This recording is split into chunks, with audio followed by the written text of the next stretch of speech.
हाय friends, मी Swati. Life is एमी या यूट्यूब चॅनलमध्ये तुम्हा सर्वांचं खूप खूप स्वागत करते.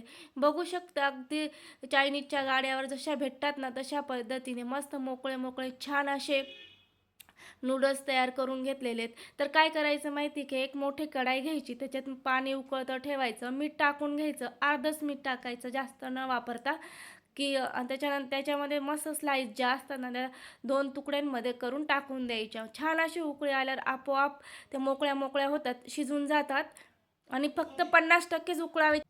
तेल टाकल्यामुळे ना मस्त असे छान मोकळे मोकळे होतात.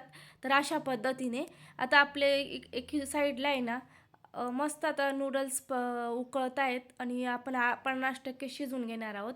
तर आता आपण भाज्या कट करून घेऊया. तर मी भाज्या आहे ना अशा पद्धतीने कट करून घेणार आहे.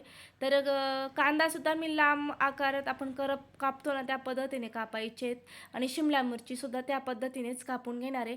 तर एकीकडे मस्त असा 50% आपले जे नूडल्स होते ना छान असे शिजून झालेले, तर आपण आता लगेच थंड पाण्यात काढून घेणार आहोत आणि थंड पाणी वरून टाकून चाळणीत नितरून घ्यायचे. तर आता एकीकडे मस्त फोडणी दिली, तेल टाकलं, हिरवी मिरची टाकून घेतली, जो कांदा होता कांदा टाकून घेतला, सारखा चिरून घेतलेला, शिमला मिरची टाकून घेतली, हिरवी मिरचीसुद्धा टाकलेली बघू शकता.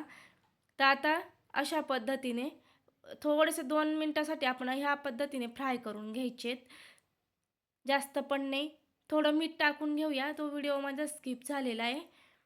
थोडं मीठ टाकून घेतलेलं आहे. आता मी ना मध्ये ना लसूण होता. छान असा भरपूर असा लसूण घेतला. आलं घेतलं.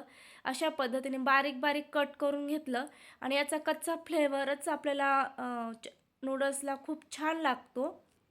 म्हणूनच अशा पद्धतीने मी थोडा शेवटी टाकला आणि आता आपल्या भाज्या आहे ना अर्ध्या शिजून झालेल्या आहेत आणि मस्त असा फ्लेवर येतो. अशा पद्धतीने जर आपण फोडणी दिली ना, तर बघू शकता. आता आपण नूडल्स टाकून घ्यायचे आहेत आणि आणि 1 चमचा भरेल एवढीच सोया डार्क सोया सॉस टाकून घेतला. त्याच्यानंतर रेड चिली सॉस 1 चमचा टाकून घेतला. आता भरपूर सारी कोथिंबीर टाकून घेतली. तर मी व्हिनेगार वगैरे असं काही वापरत नाही आणि अर्धा चमचाला पण कमी मीठ टाकून घेतलं. बघू शकता. छान आता आपण आहे ना व्यवस्थित मिक्स करून घेणार आहोत. तर शेजवान चटणीचा सुद्धा मी 1 चमचा टाकलेला आहे, जास्त न टाकता. अशा पद्धतीने आता व्यवस्थित मस्त फुल गॅस करून घ्यायचा आणि पटपट पटपट मिक्स करायचं आहे आणि फ्लेवर असा मस्त बसायला पाहिजे. अशा पद्धतीने बघू शकता.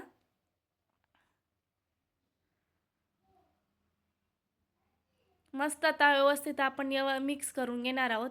तर अगदी शेजवान सॉस टाकून घेऊया आणि परत एकदा व्यवस्थित मिक्स करणार आहोत.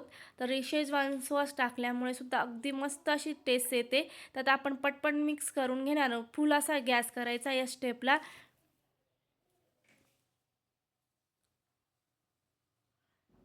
बघू शकता व्हिडिओमध्ये. व्हिडिओ जर तुम्हाला आवडला असेल तर लाईक, शेअर आणि सबस्क्राईब करायला विसरू नका. मस्त आता आपण मध्ये काढून घेऊया आणि खायला आपली नूडल्स तयार झाले. बघू शकता अगदी घरच्या साहित्यात अगदी मस्त अशा चटपटीत तयार झालेल्या आहेत. तर तुम्ही एकदा अशा पद्धतीने जर बनवल्या ना, परत परत तुम्ही ह्याच पद्धतीने बनवाल, ही नक्की गॅरंटी देते. जर तुम्हाला व्हिडिओ जर आवडला असेल तर लाईक, शेअर आणि सबस्क्राईब करायला विसरू नका. बघू शकता आणि इतरांना सुद्धा शेअर करा. अगदी झटपट अशा चाऊमिन आपण तयार केलेल्या आहेत. एक कमेंट नक्कीच करा, लाईकसुद्धा करा. धन्यवाद.